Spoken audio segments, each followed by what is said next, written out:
नमस्कार दोस्तों, मैं हूं उमा अरुण। आज मैं आपको बिसरक गांव में लेकर आई हूं, जहां पर रावण का मंदिर है, जहां पे शिव जी का मंदिर है, जिसको अष्टभुजी शिवलिंग यहां पर रखे हुए हैं और इनकी यहां पर पूजा की जाती है।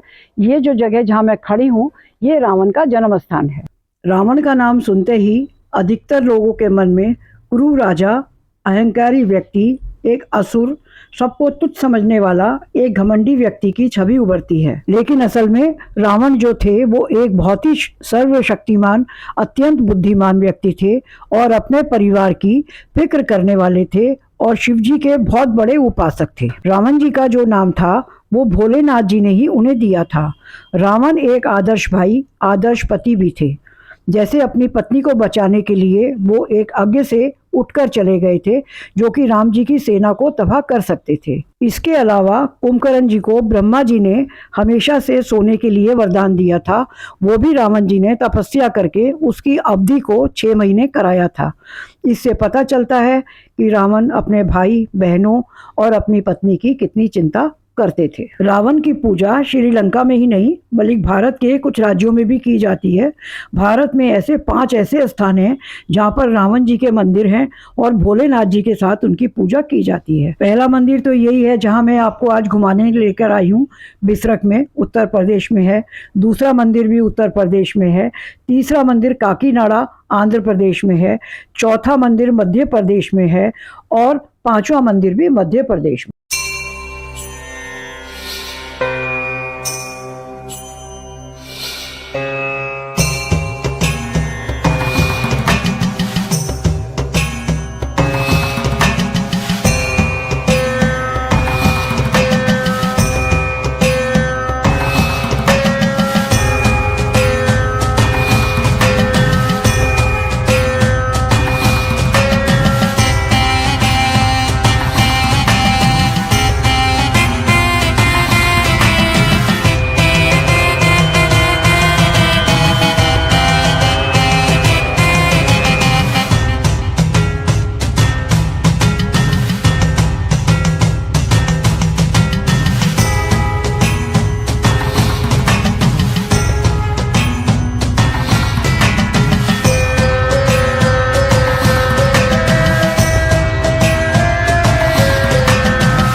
जैसा कि मैंने आपको बताया कि आज मैं बिसरक में ऐसी जगह लेकर आई हूँ जहाँ पर रावण जी का जन्म हुआ था और ये अष्टभुजी शिवलिंग है जहाँ पर रावण और रावण का पूरा परिवार पूजा किया करता था। और आपको आश्चर्य की बात बताऊं कि ये शिवलिंग जमीन के नीचे कितना गहरा है ये आज तक कोई पता नहीं कर पाया। काफ़ी समय पहले इसकी खुदाई कराई गई थी और 25 फुट की खुदाई करने के बाद भी इस शिवलिंग के नीचे का छोर नहीं मिल पाया था फिर जब और खुदाई करी, छोर तब भी नहीं मिला, फिर खुदाई करनी बंद कर दी। आज तक ये मालूम नहीं है कि इस शिवलिंग की जो लास्ट का छोर है वो कहाँ पर है, और ये अपने आप ही बना था शिव जी का। और रावण जो है उनको दशानन के नाम से जाना जाता है, क्योंकि रावण जी ने अपना सिर काट के यहीं पे चढ़ाया था, और हर बार शिव जी उनको सिर को लगा देते थे। ऐसा रावण जी ने 10 बार अपने शीश को काट के यहाँ लगाया, चढ़ाया, और शिव जी के चरणों में ही चढ़ाया था, और हर बार शिव जी ने उनके सिर को उनके साथ जोड़ दिया। इसीलिए रावण जी को दशानंद कहते हैं, क्योंकि उनका जो सिर का भेंट है वो इसी शिवलिंग के ऊपर किया गया था। और मैं अभी आपको इसके दर्शन कराने के बाद में यहाँ पे गुफा में लेके चलती हूँ। पहले रावण जी यहाँ पर पूजा किया करते थे, उसके बाद में वो एक गुफा के द्वारा गाजियाबाद में एक दुधेश्वर महाराज जी का मंदिर है, फिर वो वहाँ पर जाकर पूजा किया करते थे। चलिए मैं आपको वो गुफा भी दिखाती हूँ। और आपको एक और बात बताऊं कि इस शिवलिंग को कभी भी स्त्रियां जो है स्पर्श नहीं करती हैं, वो दूर से ही इनकी पूजा करती हैं।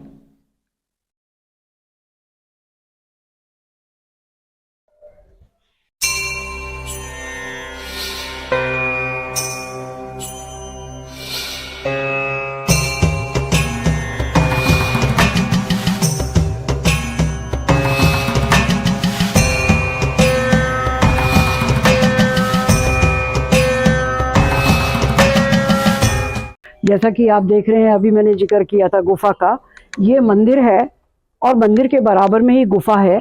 और गुफे में जो है आप रावण जी यहाँ पे दर्शन करने के बाद जाते थे, फिर दुधेश्वर महाराज गाजियाबाद इसी गुफा के जरिए जाते थे। आज भी ये गुफा है, लेकिन अब तो ये बंद कर दी गई है। और उसके बाद उनकी जो ननिहाल है वो मेरठ में है। इसी गुफा के ये गुफा मेरठ तक गई हुई है, ये फिर वहीं से मेरठ निकल जाया करते थे।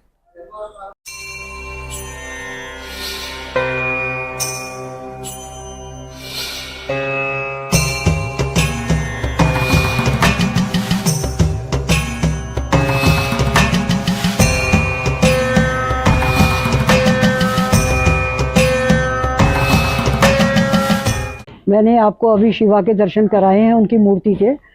और ये अभी नंदी महाराज जी हैं, और ये सामने जो आप देख रहे हैं ये हवन कुंड है।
रावण जी के जो पिताजी का नाम था वो महिष्य विश्वा जी था, उसी के नाम पर ये बिसरक गांव पड़ा। और ये मानिए कि इसकी बिसरक गांव की बहुत मान्यता है। और यहाँ पर सबसे बड़ी बात ये है कि यहाँ पर हम लोग मालूम करा है कि यहाँ दशहरा नहीं मनाया जाता। दशहरे के टाइम पे ये जो गांव है ये पूरा का पूरा शोक में डूबा रहता है।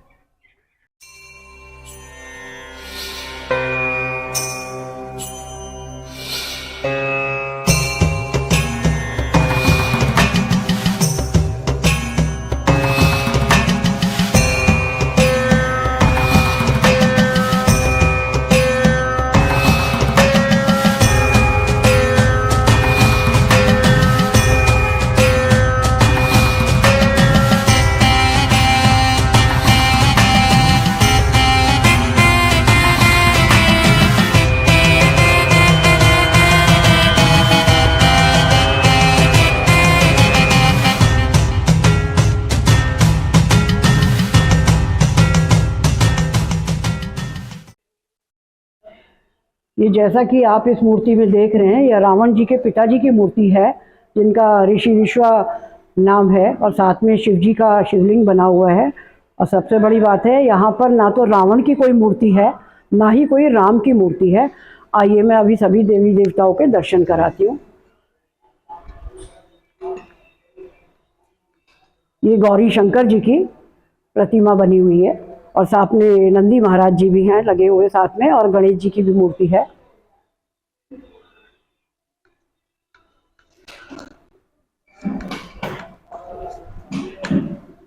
ये कल्कि भगवान जी की प्रतिमा है।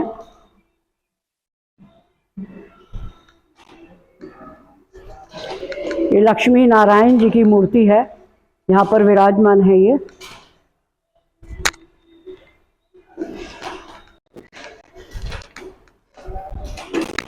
कुबेर भगवान जी की मूर्ति है, जैसा कि आप देख रहे हैं।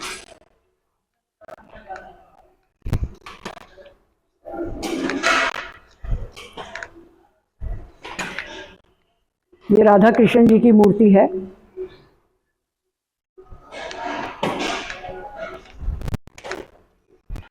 ये बाबा श्री मोहन राम जी की मूर्ति है।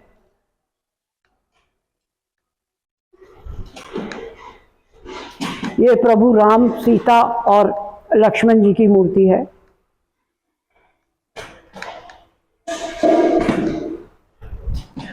जय हनुमान, जय बजरंग बली, जय बजरंग बली की, जय काली माता की, जय काली माता की, जय साईं बाबा की, जय साईं बाबा की, जय साईं बाबा की।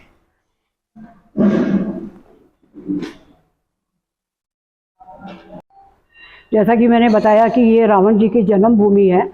ये 3 भाई थे, रावण, विभीषण और कुंभकर्ण, और इनकी एक बहन थी शूर्पणखा। सभी का जन्म यहाँ पे हुआ था, और यहीं पे उनकी शिक्षा भी हुई थी।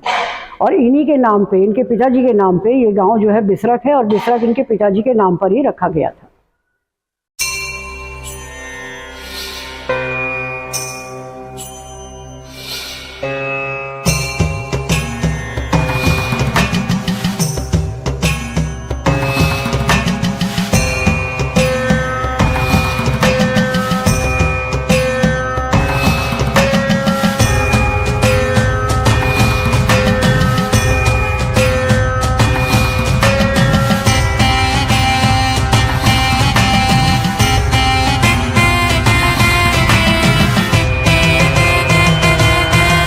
यहाँ पर सावन का मेला लगता है, और बहुत धूमधाम से मेला लगाया जाता है यहाँ पे, और काफ़ी भीड़ रहती है यहाँ पे। और हर शिवरात्रि पे भी यहाँ पे मतलब 1 किलोमीटर 2 किलोमीटर लंबी लाइन हो जाती है।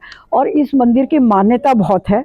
और जैसा कि मैंने आपको शायद पहले बताया था कि यहाँ पर जो दशहरा होता है, जिसमें पुतले जलाए जाते हैं, और पूरे देश भर में दशहरे को मनाया जाता है, लेकिन ये जो एक गांव है बिसरख, यहाँ पर दशहरा नहीं मनाया जाता।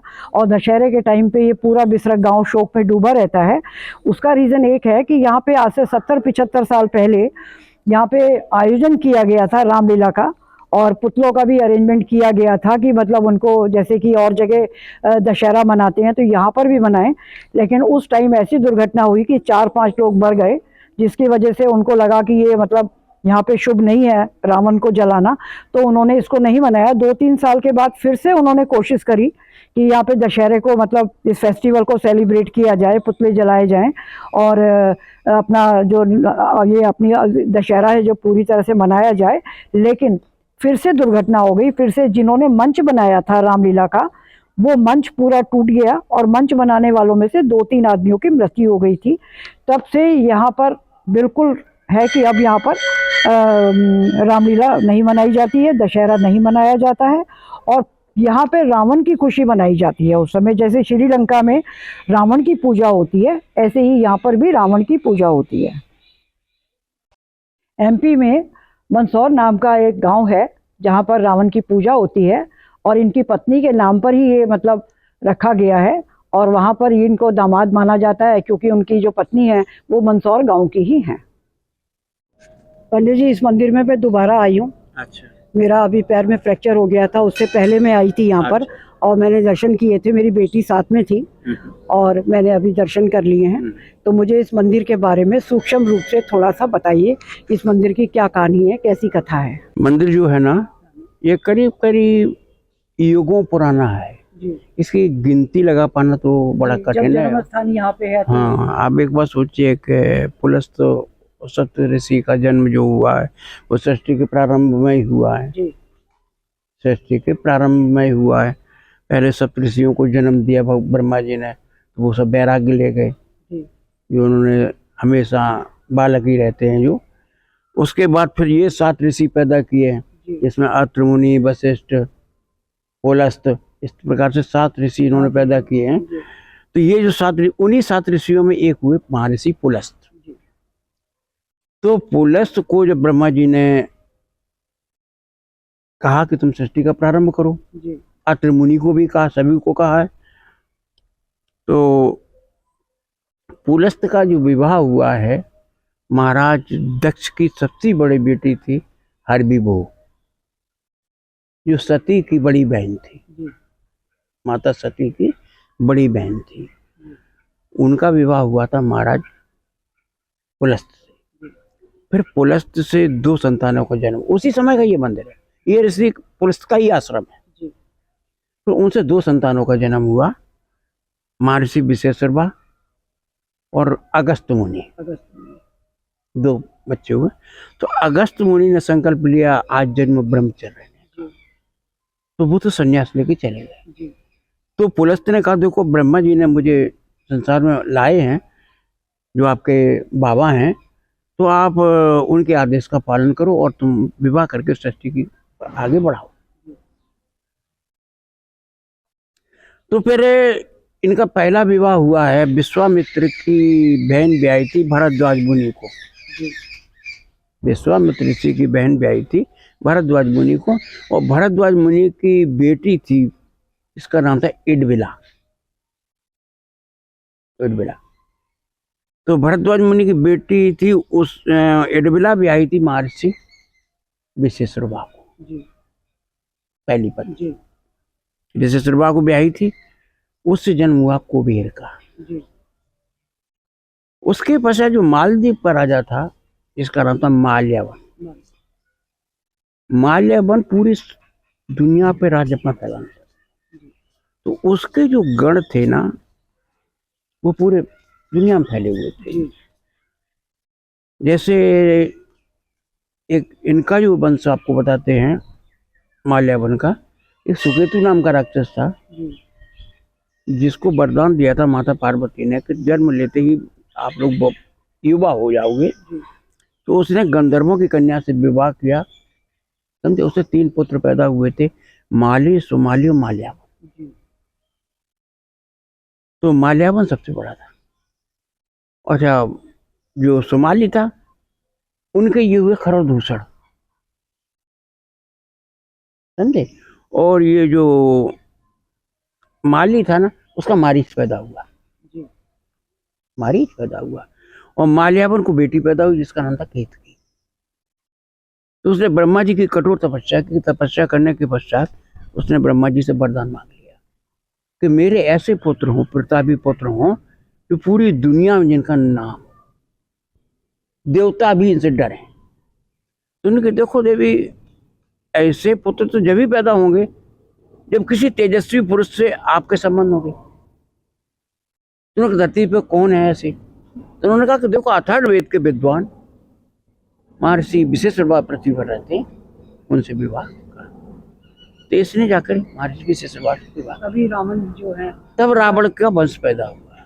बाकी रावण की तो पूरी कहानी है। कि पूछना था, ये जो यहाँ पर गुफा बनी हुई है, हाँ, तो इस गुफा में मेरठ तक जाती है ये? देखो, इसके 2 शाखाएं थी पहले, एक मेरठ जाती थी, एक दुधेश्वर महादेव पे जाती थी। कारण क्या कि पहले ऋषि लोग गौशाला रखते थे, गायें पालते थे। तो जो दुधेश्वर महादेव है ना, वो उनकी गौशाला थी। महर्षि विशेषरवा मंदिर भी था वहाँ पर। मंदिर बाद में मिला। वहाँ एक गाय थी, आकर खड़ी होती थी, दूध छोड़ती रहती थी। अच्छा। तो उन्होंने देखा कि यहाँ आकर ऐसा क्या है, यहाँ गाय एक ही जगह आकर दूध छोड़ती है। तो उसको हटाया गया, मिट्टी हटाई गई, तो उसमें भगवान शिव का शिवलिंग निकला। अच्छा, तो महादेव थे, दूध चढ़ने के कारण उनको दूधेश्वर के नाम से तो वहाँ पे भी इसीलिए मतलब दोबारा मंदिर बना दिया गया। मंदिर वो भी बना। काफी प्राचीन मंदिर है, उसी समय का उसी समय का मंदिर। उसी समय का है ना। तो ये इनकी संक्षिप्त जीवनी है। ये संक्षिप्त जीवनी है। मैं अब दोस्तों इसका वीडियो का एंड करती हूँ। मैंने आपको पूरा मंदिर का परिसर घुमाया। आपको ये मंदिर कैसा लगा? और आप भी यहाँ पे कभी ना कभी जब आप नोएडा आए, दिल्ली आए, तो यहाँ पे दर्शन करने आइएगा। ये एक अनोखा मंदिर है। और मैं इस वीडियो का यहाँ एंड करती हूँ। मुझे कमेंट बॉक्स में बताइएगा आपको कैसा लगा। मेरी जो वीडियो पहली बार आए हैं देखने के लिए, वो प्लीज़ प्लीज़ प्लीज़ शेयर ज़रूर कीजिएगा और सब्सक्राइब कीजिएगा।